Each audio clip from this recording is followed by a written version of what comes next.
সানির bowling action বৈধ ঘোষণা করায় স্বজন ও ক্রিকেট প্রেমীদের উল্লাস, চাপ কেটে যায় খুশি তাসকিন। এটা আসলে আমার জন্য অনেক বড় পাওয়া, আর এলাকার সবাইকে ধন্যবাদ এরকম ওয়ার্ম একটা ওয়েলকাম জানালে। কাউন্সিলরের মাধ্যমে তৃণমূলে যোগাযোগ আরও বাড়াতে চায় আওয়ামী লীগ। নির্বাচন স্বচ্ছ করতে খুব গ্রহণযোগ্য কমিশন নিশ্চিত করাই লক্ষ্য বিএনপির, আগ্রহী আলোচনায়ও।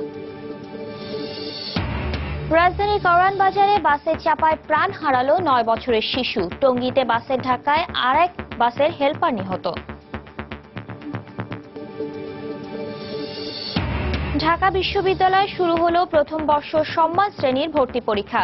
2241 আসনের বিপরীতে খ ইউনিটে 34,500 শিক্ষার্থীর অংশগ্রহণ। এবং জলবায়ু পরিবর্তনের প্রভাবে গতিপথ পাল্টেছে ইলিশ। প্রচুর পরিমাণে ধরা পড়ছে বঙ্গোপসাগর ও উপকূলে, রেকর্ড পরিমাণ সংগ্রহের আশা।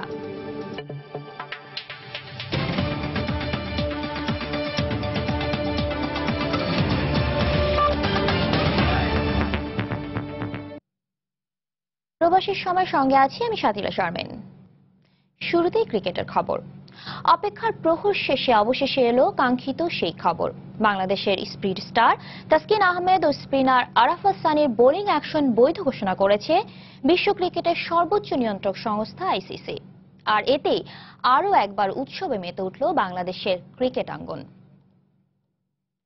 যেদিন থেকে ব্যান্ড হয়েছে তার পরের দিন থেকে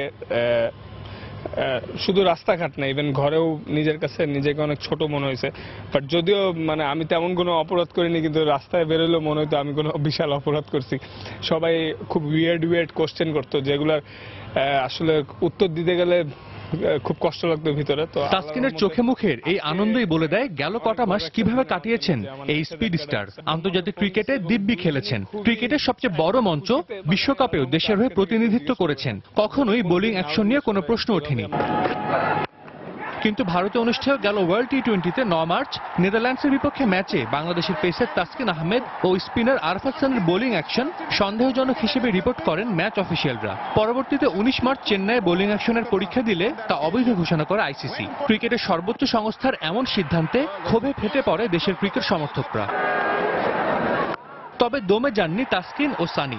এরপর প্রায় 5 মাসেরও বেশি সময় ধরে বোলিং অ্যাকশন শুধরাতে কাজ করেন এই দুই বোলার। এরপর গেল 8 সেপ্টেম্বর অস্ট্রেলিয়ার ব্রিসবেনে গিয়ে দ্বিতীয়বারের মতো পরীক্ষা দেন তাসকিন আহমেদ ও আরাফাত সানি। অবশেষে আসলো কাঙ্ক্ষিত সেই ঘোষণা। বোলিং অ্যাকশন বৈধ হওয়ায় আফগানিস্তানের বিপক্ষে চলতি সিরিজেই আবারও আন্তর্জাতিক ক্রিকেটে ফিরবেন তাসকিন আহমেদ। তবে জাতীয় দলের জার্সিকে মাঠ মাতাতে অপেক্ষা করতে হবে আরাফাত সানিকে। কোচদেরকে অসংখ্য ধন্যবাদ আমাকে মেন্টালি সাপোর্ট করার জন্য এবং হেল্প করার জন্য। আর জাকি স্যার, উনি আমার ঘরে যাওয়া যে আমাকে অনেক বেশ কয়েকবার হেল্প করছে। ইভেন আমার ঘরে একটা 6 ফিট আয়নাও লাগানো হয়েছিল। আপনার কাছে অনেক শুকরিয়া, আমি আজকে অনেক খুশি। দেশবাসীদের কাছে অনেক কৃতজ্ঞ আমি। এতদিন পর আবার ইন্টারন্যাশনাল ম্যাচ দিয়েছে, এখন আমি আবার এখন খেলতে পারবো, পজিটিভ পাস করে গেছি। তো অবশ্যই একটা খুব আনন্দের ব্যাপার এটা ভাইয়া। তাদের যদি অবশ্যই যদি মনে হয় যে আমাকে নেওয়া দরকার, অবশ্যই তারা সেটা বিবেচনা করবে। তো এটা অ্যাকচুয়ালি তাদের পার্ট। তাসকিন ও সানির নিষেধাজ্ঞা উঠে যাওয়ায় স্বস্তি প্রকাশ করেছেন জাতীয় দলের ম্যানেজার খালেদ মাহমুদ সুজন। তবে তাসকিনকে নিয়ে কাজ করা পেস বোলিং কোচ মাহবুব আলী জাকির উচ্ছ্বাসটা যেন একটু বেশিই ছিল। ভেরি হ্যাপি যে আমাদের ক্রিকেটের জন্য অবশ্যই খুব ইম্পর্টেন্ট ছিল, কারণ ডেফিনেটলি দুজনই আমাদের জন্য খুব কি ইম্পর্টেন্ট প্লেয়ার এবং তাদের ফিরে আসাটা অবশ্যই বাংলাদেশের জন্য দারুণ একটা খুশির ব্যাপার। এটা আসলে একটা ভাষায় প্রকাশ করার মতো না। এটা আমার একটা গ্রেট অ্যাচিভমেন্ট এবং তাসকিনের কারণে এটা হয়েছে এবং এই ছেলেটা অমানবিক পরিশ্রম করছে। বোলিং অ্যাকশন সূত্রে অনেক বোলারই আবারও ফিরেছেন আন্তর্জাতিক ক্রিকেটে, কিন্তু বোলিংয়ে দেখা যায়নি আগের সেই ধার। তবে তাসকিনের বোলিং কোচের বিশ্বাস পুরনো রূপেই দেখা যাবে এই স্পিড স্টারকে। আবারও গতির ঝড় তুলবেন তাসকিন। সাজিদ মুস্তাহিদ, সময় সংবাদ, ঢাকা। এদিকে তাসকিন আহমেদ ও আরাফাত সানির বোলিং অ্যাকশন বৈধ প্রমাণিত হওয়ায় উৎসবে মেতে ওঠে তাদের স্বজন ও ভক্ত অনুরাগীরা। তাসকিনকে ঘিরে উচ্ছ্বাস প্রকাশ করেছে তার পরিবার এবং বন্ধুরা। এ খবরে আনন্দ উল্লাস চলে সানির বাড়িতেও। ছেলের সাফল্যে উচ্ছ্বসিত সানির মা ও এলাকাবাসী। একটা ক্রিকেট পাগল জাতির প্রত্যাশার প্রাপ্তি বলতে যা বোঝায় তার প্রতিফলনই এই দৃশ্য। এই উৎসবের দৃশ্য শুধু তাসকিন সানির বাড়ির দৃশ্য নয়, এই দৃশ্য গোটা দেশের। বাংলা বাংলার দুই বোলার আন্তর্জাতিক ক্রিকেটে ফিরবেন, এই প্রত্যাশা ছিল গোটা ক্রিকেট প্রেমী হৃদয়ের। সন্তানের সাফল্য মূলত বাবা মায়ের সাফল্য। তাসকিনের বোলিং অবৈধ হওয়ায় সবচেয়ে বেশি আঘাত করেছিল তার বাবা মাকে, আর তাই তো তার প্রত্যাবর্তনে আনন্দের ফোয়ারা বইছে তাদের মনে। অনেক আনন্দ। প্রথমত ধন্যবাদ জানাই আমার দেশবাসীর কাছে যারা তাসকিনের পাশে ছিল। রেজাল্ট দিয়ে দিয়েছে, আমি খুবই খুশি। দরকার পড়লে মানে ও যদি হোটেলে উঠে যায় আজকে কালকে ওর জন্য কাচ্চি, ওর প্রিয় খাবার হলে কাচ্চি বিরিয়ানি, ওই কাচ্চি বিরিয়ানি নিয়ে যাবো রান্না করে। তাসকিন আহমেদের কিছু নির্ধারিত ডেলিভারিতে অভিযোগ তোলে আইসিসি, তাই তাসকিনের ফেরার ব্যাপারে আগে থেকেই আশাবাদী ছিল গোটা দেশবাসী। তবে ওই সংকটময় সময়টায় পাশে ছিলেন তার কাছের বন্ধুরা, আর তাই এই সাফল্যে আনন্দটা একটু বেশি তাদের। আফগান সিরিজটা নিয়ে সর্বপ্রথম আমাদের খুব মন খারাপ, আমাদের খুব কাছের একটা বন্ধু খেলতে পারতেছে না, তো খুবই মন খারাপ ছিল। যখন শুনতে পারলাম এর থেকে আনন্দ আর কিছুই হইতে পারে না। সবচেয়ে বড় খুশি সে কামব্যাক করছে। এখন একটাই আশা, জাতীয় টিমে যে একটু ভালো খেলুক, আমাদের দেশের জন্য একটা ভালো কিছু নিয়ে আসুক। এদিকে আরাফাত সানির বোলিং অ্যাকশন বৈধ প্রমাণিত হওয়ায় উৎসব আনন্দে মেতে ওঠেন এলাকাবাসী। আতশবাজি, মিষ্টি বিতরণ, রং মাখামাখি করেন সানির পরিবার বন্ধুরা। ছেলে ফিরেছেন বৈধ বোলিং অ্যাকশন নিয়ে, তাই মায়ের হাসিটা একটু বেশি চওড়া। খুব আনন্দ, খুব আনন্দ। আমার আর দুঃখ সব পূর্ণ হয়ে গেছে। আমার আর আল্লাহ পাক যা করে আল্লাহ ভালো মঙ্গলের জন্য করে। শুদ্ধ বোলিং অ্যাকশন নিয়ে আন্তর্জাতিক অঙ্গনে ফিরেছেন বাংলার দুই বোলার তাসকিন সানি। তাদের প্রত্যাবর্তনে আনন্দের জোয়ার বয়ে গেছে গোটা জাতির মধ্যে। এমন ভালোবাসার প্রতিদান দিতে নিজেদের উজাড় করে দিবেন তারা, এমনটাই প্রত্যাশা ভক্তদের। তারেক হাসান শিমুল, সময় সংবাদ, ঢাকা। প্রবাসের সময় আরো থাকছে, বরিশালের সন্ধ্যা নদীতে তলাডুবির ঘটনায় আরো 3টি লাশ উদ্ধার। এ নিয়ে মৃতের সংখ্যা 27। এখনো কয়েকজনের নিখোঁজ থাকার দাবি স্বজনদের।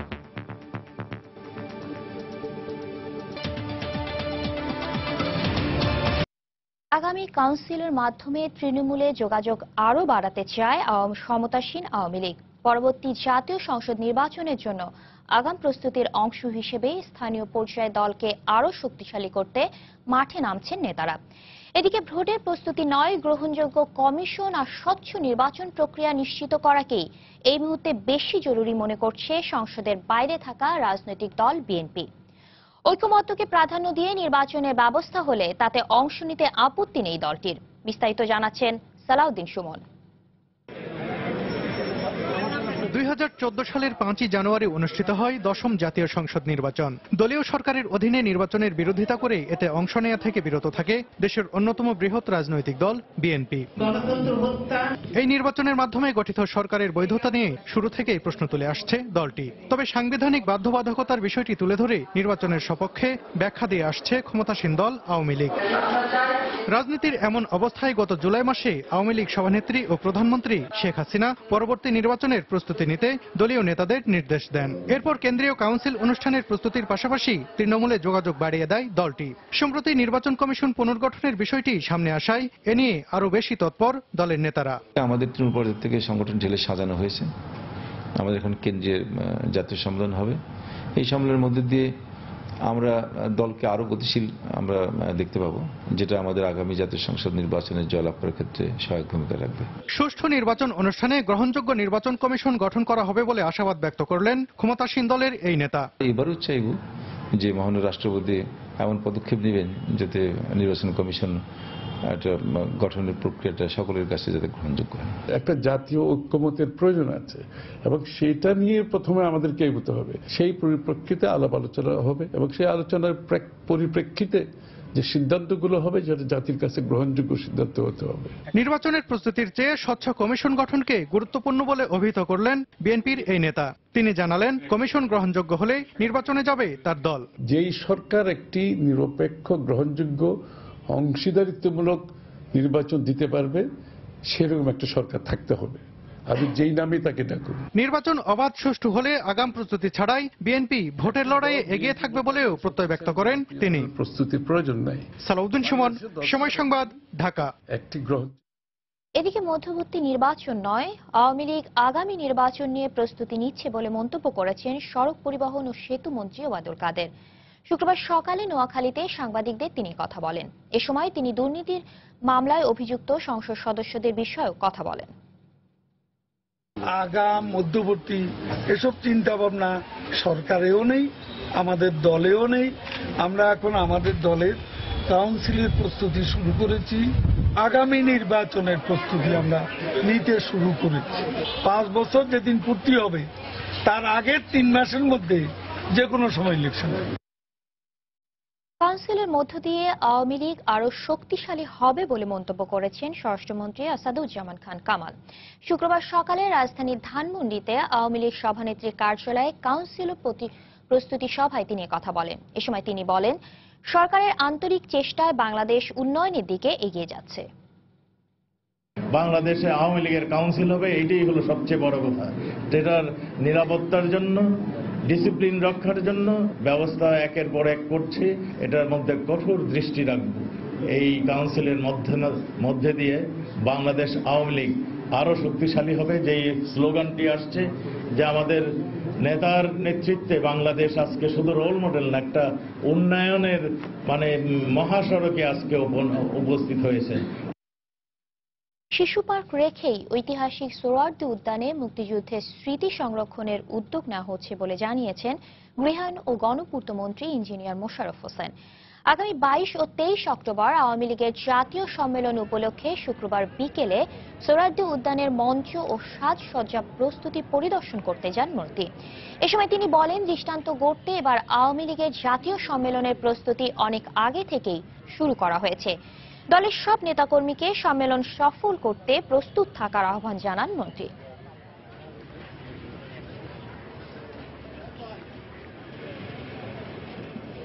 এই ঐতিহাসিক উদ্যানকে ঐতিহাসিক চিহ্নগুলোকে মুছে ফেলার জন্য ষড়যন্ত্র হয়েছিল। চালাক চতুর জিয়াউর রহমান এখানে শিশু পার্ক করেছে। আমরা বলেছিলাম যে শিশু পার্ককে বাদ দেওয়ার জন্য, আমাদের নেত্রী বলেছে না, এটা থাকবে। শিশুরা আসবে, শিশুরা এইসব স্থানগুলো দেখবে, শিশুরা কোথায় আত্মসমর্পণ করছে সেটা দেখবে, শিশুরা কোথায় বঙ্গবন্ধু ভাষণ দিয়েছে সেটা দেখবে। 329 কোটি টাকার একটা ডিপিপি করেছি আমরা, অতি দ্রুত আমরা কাজ শুরু করব। ঢাকা বিশ্ববিদ্যালয়ে কলা অনুষদভুক্ত খ ইউনিটে ভর্তি পরীক্ষা শুক্রবার অনুষ্ঠিত হল। 2241টি আসনের বিপরীতে অংশ নেয় 34,606 জন শিক্ষার্থী। ভর্তি পরীক্ষা কেন্দ্র পরিদর্শন করে বিশ্ববিদ্যালয়ের উপাচার্য জানান, সুষ্ঠুভাবে পরীক্ষা সম্পন্ন হয়েছে। এদিকে বিকেলে জগন্নাথ বিশ্ববিদ্যালয়ের বি ইউনিটের ভর্তি পরীক্ষা অনুষ্ঠিত হয়। এ যুদ্ধ প্রাচ্যের অক্সফোর্ড নামে খ্যাত ঢাকা বিশ্ববিদ্যালয়ে ভর্তির। সকাল 10টা থেকে 11টা পর্যন্ত চলে ভর্তি পরীক্ষা। প্রবেশপত্র ছাড়া কোনো ইলেকট্রনিক ডিভাইস নিয়ে কেন্দ্রে প্রবেশ করতে দেওয়া হয়নি। এবার কলা অনুষদভুক্ত খ ইউনিটের আসন সংখ্যা 2241টি, যার বিপরীতে ভর্তিযুদ্ধে অংশ নেন 34,606 জন ভর্তিচ্ছু। কলাভবনের পরীক্ষা কেন্দ্র ঘুরে ঢাকা বিশ্ববিদ্যালয়ের ভিসি জানান, কোথাও কোনো অনিয়মের খবর পাওয়া যায়নি। সামনের বার আসন সংখ্যা কিছু বাড়ানোরও ইঙ্গিত দেন তিনি। নানা ধরনের অপতৎপরতা চলে, কিন্তু আমরা সবসময় সতর্ক থাকি। তো আমি আশা করি যে এ ধরনের কোনো ঘটনা বিশ্ববিদ্যালয়ের পরীক্ষাগুলোতে ঘটবে না। প্রতি বছরই কিছু আসন সংখ্যা বাড়ানোর চেষ্টা করি, নতুন নতুন বিভাগ সৃষ্টি হয়, এক্সিস্টিং বিভাগগুলোতে ছাত্র সংখ্যা বাড়ানো হয়। তো এই বছর আমরা প্রায় 200 থেকে 250 আসন সংখ্যা বাড়িয়েছি। 1 ঘন্টার পরীক্ষা শেষে বেরিয়ে প্রশ্নপত্র এবং চান্স পাওয়া নিয়ে নিজেদের অনুভূতির কথা জানান ভর্তিচ্ছুরা। পরীক্ষা আল্লাহর রহমতে ভালো হয়েছে। জিকে জেনারেল নলেজ একটু সাম্প্রতিক বেশি ছিল, বাট ভালো হয়েছে। কোশ্চেন মোটামুটি টাফ হয়েছে, তবে জেনারেল নলেজ আর বাংলাটা খুব ভালো হয়েছে। খুব কম সময়ের মধ্যে অ্যান্সার করতে পারছে। আমার ভালো হয়েছে ইংলিশটা, চান্সের বিষয়ে জানি না কি হবে। বাংলা একটু সহজ হয়েছে, তো ইংলিশ একটু টাফ হয়েছে আর কি। চান্স আশা তো করি হবে। মোট 73টি কেন্দ্রে এ পরীক্ষা অনুষ্ঠিত হয়। 1 অক্টোবর ঢাকা বিশ্ববিদ্যালয়ের গ ইউনিট, 21 অক্টোবর ক ইউনিট এবং 28 অক্টোবর ঘ ইউনিট ভর্তি পরীক্ষার দিন ধার্য রয়েছে। এদিকে বিকেল 3টা থেকে 4টা পর্যন্ত জগন্নাথ বিশ্ববিদ্যালয়ের খ ইউনিটের ভর্তি পরীক্ষা অনুষ্ঠিত হয়েছে। 670টি আসনের বিপরীতে এ পরীক্ষায় অংশ নেন 36,225 জন শিক্ষার্থী। আফজাল হোসেন, সময় সংবাদ, ঢাকা। সড়ক দুর্ঘটনায় শুক্রবারও নিহতের পরিবারের আহাজারিতে ভারী হয়েছে ঢাকা মেডিকেল কলেজ হাসপাতাল প্রাঙ্গণ। দুপুরে কারওয়ান বাজারে বাস চাপায় মারা যায় 9 বছরের এক শিশু। অন্যদিকে টঙ্গীতে মারা গেছেন এক বাসের ধাক্কায় আরেক বাসের হেলপার। আর কত মানুষ মারা গেলে সড়ক নিরাপদ হবে তা নিয়ে প্রশ্ন স্বজন হারানোদের। ঘরের ছোট্ট ছেলেটি আর মা বলে ছুটে আসবে না। খুব আশা ছিল 9 বছরের রবিউল এক সময় পুরো কোরআন খতম দিবে। সে আশা পূরণ হলো না রবিউলের পরিবারের। শুক্রবার কাউরান বাজার মোড়ে নিজের মাদ্রাসায় জুম্মার নামাজ শেষে রাস্তা পার হওয়ার সময় দ্রুত গতিতে আসা একটি বাস চাপায় মারা যায় শিশুটি। ঘটনার পরপরই গাড়ি ফেলে পালিয়ে যায় চালক। নামাজ পড়তে আইছি, নামাজ পড়িয়া বাইরে তো লইছি, বাইরে একটা দিন হয়েছে জুম্মার দিন না, শুক্রবার না, শুক্রবার নামাজ পড়তে আইছি। নামাজ পড়া শেষে পরে চাইছিল লুট পাড়ানোর জন্য, আমার বাইরে ওয়েলকাম বাসে দিন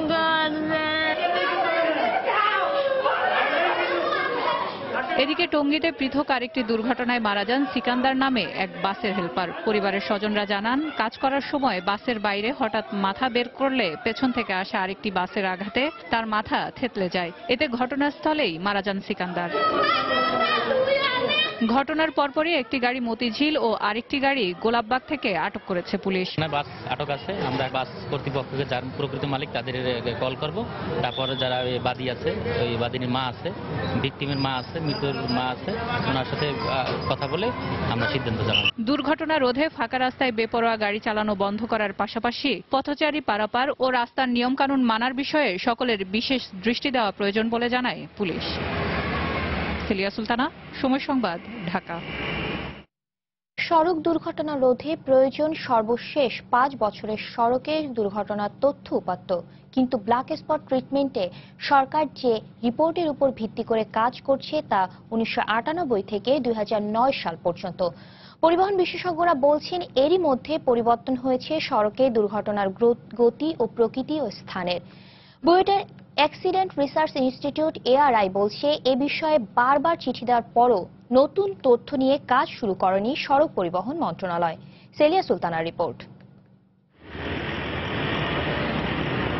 সড়কের এক স্থানে বারবার দুর্ঘটনা ঘটা, প্রতি বছর দুর্ঘটনার চিত্র একই ধরনের হওয়া এবং আহত নিহতের সংখ্যা নির্ণয় করে সে সড়কের বৈজ্ঞানিক কোনো ত্রুটি পাওয়া, এই সব কিছুর সামঞ্জস্যে নির্ণয় করা হয় ব্ল্যাক স্পট।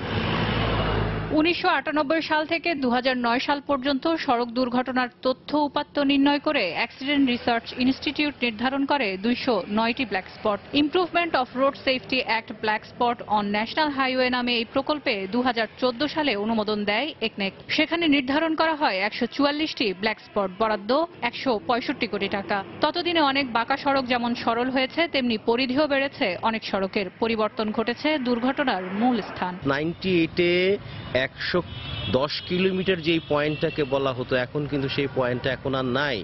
দুর্ঘটনা ঘটছে কিন্তু অন্য পয়েন্ট হিসাবে এখন দেখাচ্ছে। কেন? এর মাঝখানে অনেক নতুন রাস্তা হয়ে গেছে, কোনো বাঁকা রাস্তা সোজা হয়ে গেছে, যার ফলে চেইনেজটা এখন আর ঠিক থাকছে না। এর পরপরই 12 ডিসেম্বর 2015 সালে মন্ত্রণালয়ের সড়ক পরিবহন ও সেতু মন্ত্রী, মন্ত্রণালয়ের সচিব ও প্রকল্প পরিচালকের বরাবর 3টি চিঠি পাঠানো হয়। এতে উল্লেখ করা হয়, 7 বছরের পুরনো উপাত্তের ভিত্তিতে ব্ল্যাক স্পটে কাজ করলে তা ফলপ্রসূ হবে না। সেই চিঠি অনুযায়ী দুর্ঘটনা প্রবণ স্থানসমূহ চিহ্নিত করা হলেও দুর্ঘটনার প্রকৃতি ও মাত্রা প্রকাশিত না হয় ব্ল্যাক স্পটে শুরু করা সরকারের কার্যক্রম সফল হবে না বলেও উল্লেখ করা হয়। কিন্তু তার কোনো তোয়াক্কা না করেই পুরনো তথ্যের ভিত্তিতেই কাজ শুরু করে সরকার। যখনই ব্ল্যাক স্পট ট্রিটমেন্টে যাব, আমার রিসেন্ট 3 থেকে 5 বছরের ডাটা লাগবে। ট্রিটমেন্ট করার জন্য আরেকটি ইম্পর্টেন্ট ইস্যু যেটা, যে আমার প্রবলেমের ক্যারেক্টারিস্টিক্স অ্যানালাইসিস, সেটা কিন্তু আসলে প্রদান করা হয়নি। তো সেটা না জেনে ট্রিটমেন্ট করতে গেলে এটা আসলে কতটুকু সফল হবে সেটা আমরা শিওর না। এদিকে 2020 সালের মধ্যে সড়কে দুর্ঘটনা 50% কমিয়ে আনার যে লক্ষ্যমাত্রা, তা অর্জন করতে নতুন তথ্যের ভিত্তিতে কাজ করার কোনো বিকল্প নেই বলে মনে করেন তারা। সেলিয়া সুলতানা, সময় সংবাদ, ঢাকা। বরিশালের বানারীপাড়ায় সন্ধ্যা নদীতে ট্রলার ডুবির ঘটনায় শুক্রবার আরও 3 জনের লাশ উদ্ধার করা হয়েছে। এ নিয়ে মৃতের সংখ্যা দাঁড়ালো 27 জনে। এদিকে ট্রলারের মালিক ও সারেংকে আসামি করে পুলিশ বাদী হয়ে একটি মামলা দায়ের করেছে। গত বৃহস্পতিবার সকাল 9টায় উদ্ধার অভিযান সমাপ্ত ঘোষণার পর 6টি লাশ পাওয়া যায়। এরপর শুক্রবার নদীর বিভিন্ন স্থান থেকে আরও 3 জনের লাশ উদ্ধার করা হয়। এখনো বেশ কয়েকজন নিখোঁজ রয়েছে বলে অভিযোগ করেছেন স্বজনরা। এ ঘটনায় গঠিত 9 সদস্যের তদন্ত কমিটিকে 7 দিনের মধ্যে প্রতিবেদন জমা দিতে বলা হয়েছে। গত বুধবার বানারীপাড়া থেকে উজিপুর যাওয়ার সময় নদীর পাড় ভেঙে ডুবে যায় যাত্রীবাহী ট্রলারটি।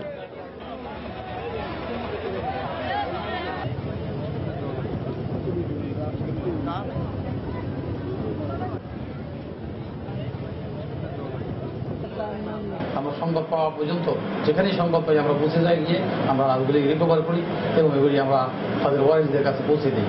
তো এই সংক্রান্তে আমরা একটা নৌ দুর্ঘটনা আইনে আমরা একটা মামলাও নিয়েছি, পুলিশবাদী মামলা। প্রবাসের সময় আরও থাকছে, ভূমধ্যসাগরের মিশরীয় উপকূলে নৌকাডুবির ঘটনা 162 শরণার্থীর মৃতদেহ উদ্ধার, জীবিত উদ্ধার 163, 600 যাত্রী নিয়ে ডুবে যায় নৌকাটি। ঢাকা মেডিকেল কলেজ হাসপাতালে ভুল চিকিৎসায় বিপ্লব নামে এক রোগী মারা যাওয়ার অভিযোগ করেছেন স্বজনরা। তারা জানান, গত রোববার দুর্ঘটনায় আহত হয়ে হাসপাতালে ভর্তি হন বিপ্লব। শুক্রবার বিকেলে চিকিৎসকের পরামর্শপত্র অনুযায়ী ওয়ার্ড বয় নেবুলাইজার দেওয়ার পর তার খিঁচুনি ওঠে। এক পর্যায়ে অবস্থার অবনতি হয়। পরে কর্তব্যরত চিকিৎসক তাকে মৃত ঘোষণা করেন। এ বিষয়ে মেডিকেল বোর্ড গঠন করে বিপ্লবের চিকিৎসায় কোনো গাফিলতি ছিল কিনা তা খতিয়ে দেখা হবে বলে জানিয়েছে হাসপাতাল কর্তৃপক্ষ। কিন্তু হাঁটতেছে, সবাই দেখতেছে, বলে যে আমি সকালে 9টার সময় যাবো। এই ছেলের সুই দিয়া এখানে চারু দেয় নাকি সুইপার, সেতে ওয়ার্ডে গেছে কেন ইঞ্জেকশনটা দিল? ইঞ্জেকশন দেওয়ার লগালে সে ডেট হয়ে গেল। সুস্থ ছিল, আমাদের সাথে হাঁটছে, চলছে, কথা বলছে। আমরা পুরো মেডিকেলটা ঘুরেছি, শুধু বাড়িতে যাওয়ার জন্য পাগল, খালি বাড়ি যাবে। লাস্ট পোস্টমর্টম না হলে তো বোঝা যাবে না যে আসলে বিষয়টা কি। তার মৃত্যুটা কি হেড ইনজুরির জন্য ছিল না অন্য কোনো এখানে অন্য কোনো বিষয় ছিল, ভুল ট্রিটমেন্টের জন্য ছিল। এই জন্য আমরা এখন লাস্ট পোস্টমর্টমে দিব, পোস্টমর্টমের পরে রিপোর্ট অনুযায়ী আমরা ব্যবস্থা নেওয়া হবে। এবার প্রবাসের খবর। সম্প্রতি মালয়েশিয়ায় গ্রেফতারের পর বাংলাদেশে ফেরত পাঠানো সন্দেহভাজন জঙ্গি আন্দালিব আহমেদের সঙ্গে গুলশান হামলায় জড়িত জঙ্গিদের যোগাযোগ ছিল। মালয়েশিয়া পুলিশ সূত্রের বরাত দিয়ে শুক্রবার সে দেশের গণমাধ্যম এ তথ্য জানায়। আন্দালিব মালয়েশিয়ায় বসে হোলি আর্টিজান রেস্টুরেন্টে হামলাকারীদের সঙ্গে একাধিকবার বৈঠক করেছে বলেও জানানো হয়। কুয়ালালামপুরে বুকিট বিনটাকে আন্দালিবের রেস্টুরেন্টে তারা এ বৈঠক করে। একই সঙ্গে তার বিরুদ্ধে বাংলাদেশে AK-47 রাইফেল পাচারেরও অভিযোগ আনে মালয়েশীয় কর্তৃপক্ষ। গত মাসে সন্দেহভাজন ওই বাংলাদেশি সহ জঙ্গিবাদে জড়িত সন্দেহে 4 জনকে গ্রেফতারের পর 3 মাসে 3 বিদেশিকে নিজ দেশে ফেরত পাঠানোর কথা জানায় কুয়ালালামপুর পুলিশ। নির্বাচনী কর্মকর্তাদের প্রশিক্ষণের জন্য নানা পদক্ষেপ নেওয়া হচ্ছে বলে জানিয়েছেন প্রধান নির্বাচন কমিশনার কাজী রকিবউদ্দিন আহমদ। শুক্রবার সকালে রাজধানীর খামারবাড়িতে কৃষিবিদ ইনস্টিটিউট মিলনায়তনে Bangladesh election commission services officers অ্যাসোসিয়েশনের সাধারণ সভায় বক্তব্য রাখেন তিনি। এ সময় কমিশন নিয়ে নানা পরিকল্পনার কথা তুলে ধরেন প্রধান নির্বাচন কমিশনার। পাশাপাশি দক্ষ নির্বাচনী অফিসার গড়ে তুলতে বিশেষ প্রশিক্ষণের কথা জানান তিনি। সভায় দেশের জেলা ও উপজেলা নির্বাচন কর্মকর্তারা যোগ দেন।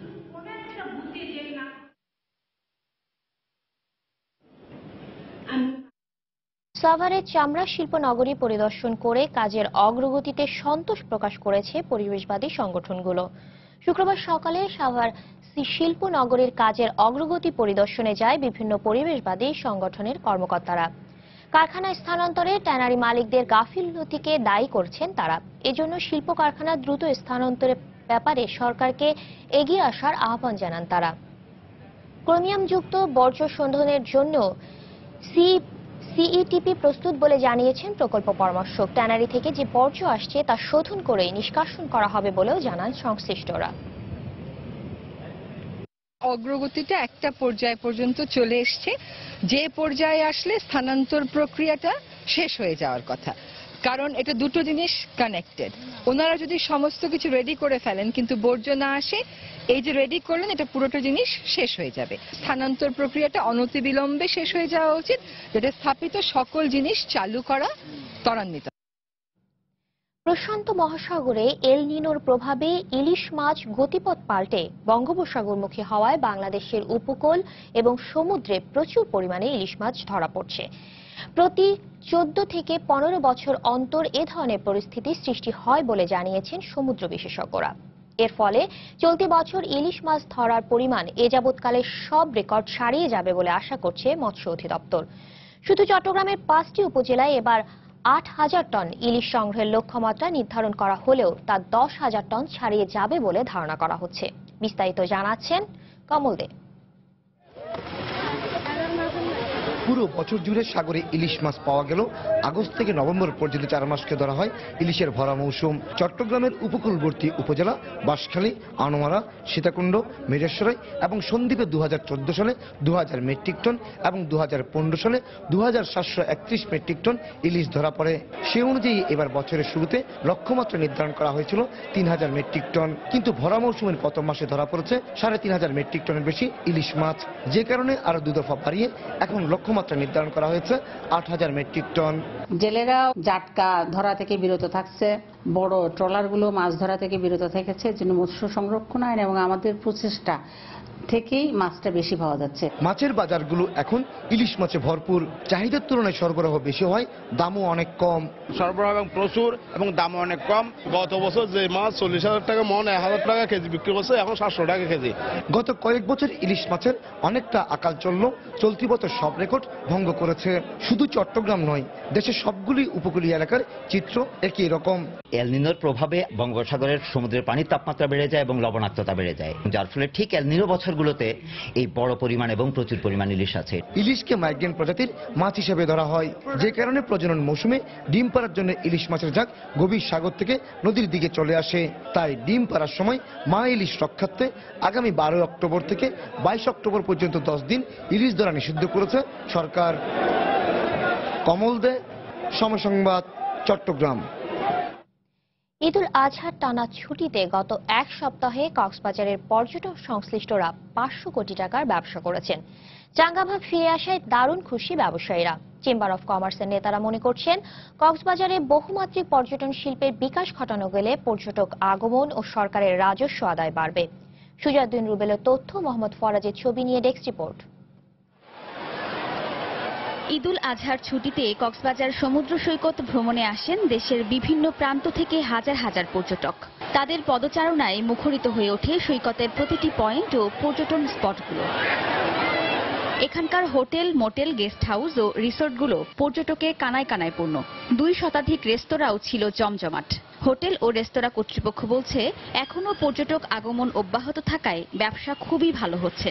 আমরা এবার যেটা এক্সপেক্ট করেছি যে প্রচুর পর্যটক আসবে, আসলে আমাদের সেটা অর্জন হয়েছে। পর্যটককে ঘিরে দারুণ ব্যবসা করেছে সৈকত ও পর্যটন স্পট এলাকার বার্মিজ মার্কেটগুলো। এছাড়া ভালো ব্যবসা করেছে পরিবহন সংশ্লিষ্টরাও। পর্যটক আসার কারণে আমাদের প্রতিটি দোকানে 30 থেকে 40,000 টাকা বিক্রি করতেছে। আমাদের ব্যবসাটা অনেক ভালো হয়েছে, আমাদের আশানুরূপ হয়েছে। পর্যটক আগমনকে ঘিরে কক্সবাজারের সব ব্যবসায়ীদের মধ্যে প্রাণচাঞ্চল্য ফিরে এসেছে বলে জানালেন হোটেল মালিক সমিতির এই নেতা। গুলশান হত্যাকাণ্ডের পরে যে হতাশা বিরাজ করেছিল ব্যবসায়ীদের কাছে, সেটা কেটে গিয়ে সকল ধরনের ব্যবসায়ীদের মধ্যে একটা প্রাণ চাঞ্চল্য ফিরে এসেছে। আর চেম্বার অফ কমার্সের এই নেতা মনে করছেন, কক্সবাজারে বহুমাত্রিক পর্যটন শিল্পের বিকাশ ঘটানো গেলে পর্যটক আগমন ও সরকারের রাজস্ব আদায় কয়েক গুণ বাড়বে। শুধুমাত্র বিচ কেন্দ্রিক, সানসেট কেন্দ্রিক পর্যটন শিল্পকে না রেখে বহুমাত্রিক পর্যটন শিল্পের যদি বিকাশ ঘটানো যায় কক্সবাজারে, এবং আমরা উত্তরোত্তর পর্যটকের আগমন বাড়বে, পাশাপাশি সরকার 1000 কোটি টাকার ঊর্ধ্বে রাজস্ব প্রতি বছর এখান থেকে ইনকাম করতে পারবে। পর্যটন সংশ্লিষ্ট ব্যবসায়ীদের দাবি, বিশ্বের দীর্ঘতম সমুদ্র সৈকত কক্সবাজারে গত এক সপ্তাহে বেড়াতে এসেছে 6 লাখেরও বেশি পর্যটক। সময় সংবাদ, কক্সবাজার। শিল্পকলা একাডেমিতে চিত্রশিল্পী SM সুলতান স্মরণে search the truth of beauty শিরোনামে শিল্পকর্ম প্রদর্শনীর উদ্বোধন করা হয়েছে। শুক্রবার বিকেলে জাতীয় চিত্রশালার 5 ও 6 নং গ্যালারিতে শিল্পকলা একাডেমি ও শিরোনামহীন শিল্পী সংগঠনের উদ্যোগে শিল্পকর্ম প্রদর্শনীর উদ্বোধন করা হয়। 40 জন শিল্পীর অংশগ্রহণে প্রদর্শনীতে স্থান পেয়েছে প্রায় 1.5 শতাধিক শিল্পকর্ম। সবার জন্য উন্মুক্ত প্রদর্শনী চলবে 29 সেপ্টেম্বর পর্যন্ত।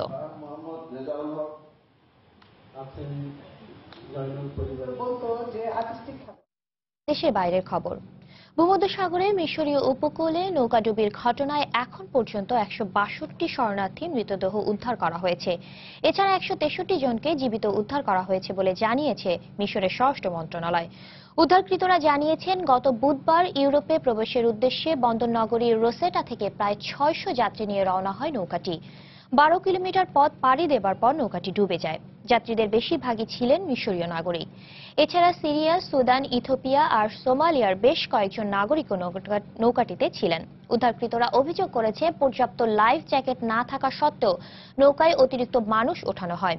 এ ঘটনায় মানব পাচারকারী দলের সঙ্গে জড়িত থাকার অভিযোগে 4 জনকে আটক করা হয়েছে।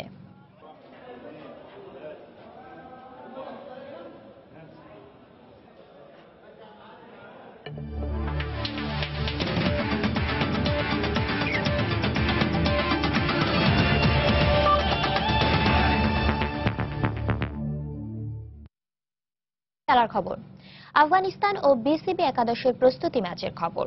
ফতুল্লার খান সাহেব ওসমান আলী স্টেডিয়ামে ওয়ানডে সিরিজ শুরুর আগে একমাত্র প্রস্তুতি ম্যাচে জয় পেয়েছে আফগানিস্তান।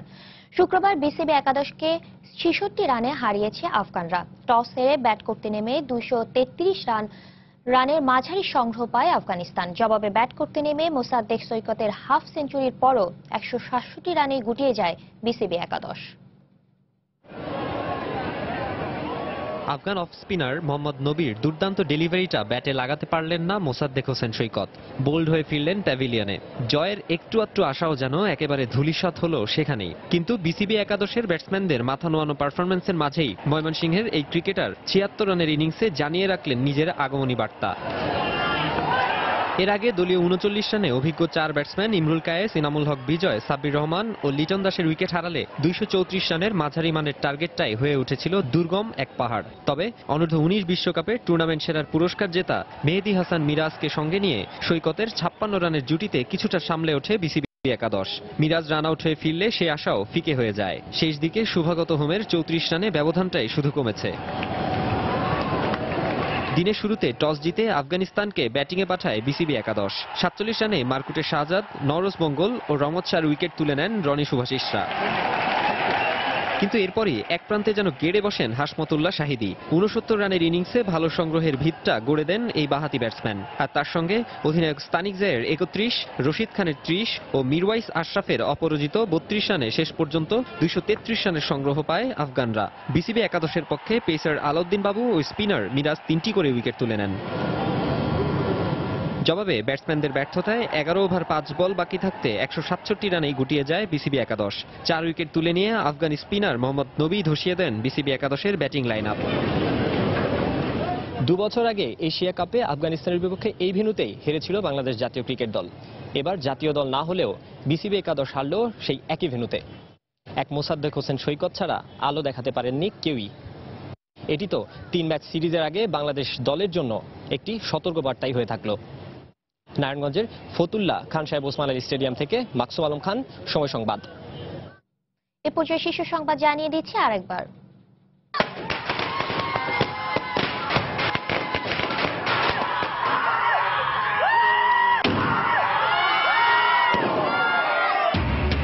তাসকিন ও সানির বোলিং অ্যাকশন বৈধ ঘোষণা করায় স্বজন ও ক্রিকেট প্রেমীদের উল্লাস। চাপ কেটে যায় খুশি তাসকিন। এটা আসলে আমার জন্য অনেক বড় পাওয়া।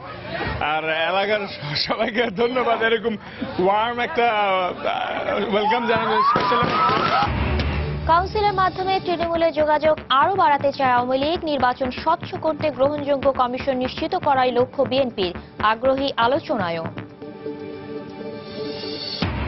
রাজধানীর কারওয়ান বাজারে বাসের চাপায় প্রাণ হারালো ৯ বছরের শিশু। টঙ্গীতে বাসের ধাক্কায় আরেক বাসের হেলপার নিহত।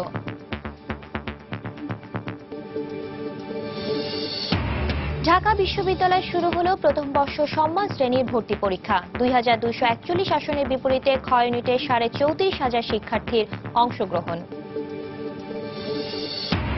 এবং জলবায়ু পরিবর্তনের প্রভাবে গতিপথ পাল্টেছে ইলিশ। প্রচুর পরিমাণে ধরা পড়ছে বঙ্গোপসাগর উপকূলে, রেকর্ড পরিমাণ সংগ্রহের আশা। এই ছিল প্রবাসীর সময়। যে কোনো খবর পেতে ভিজিট করুন সময়নিউজ.টিভি। যে কোনো বাংলা লিংক, রবি ও এয়ারটেল নম্বর থেকে সময় সংবাদের খবর, অনুষ্ঠান সম্পর্কে জানতে এবং যে কোনো তথ্য সময় সংবাদকে জানাতে ডায়াল করুন 16242 নম্বরে। এছাড়া এইমাত্র পাওয়া খবর মোবাইলে পেতে SMS করুন *SM লিখে পাঠিয়ে দিন 16242 নম্বরে। সঙ্গে থাকুন সময়ে।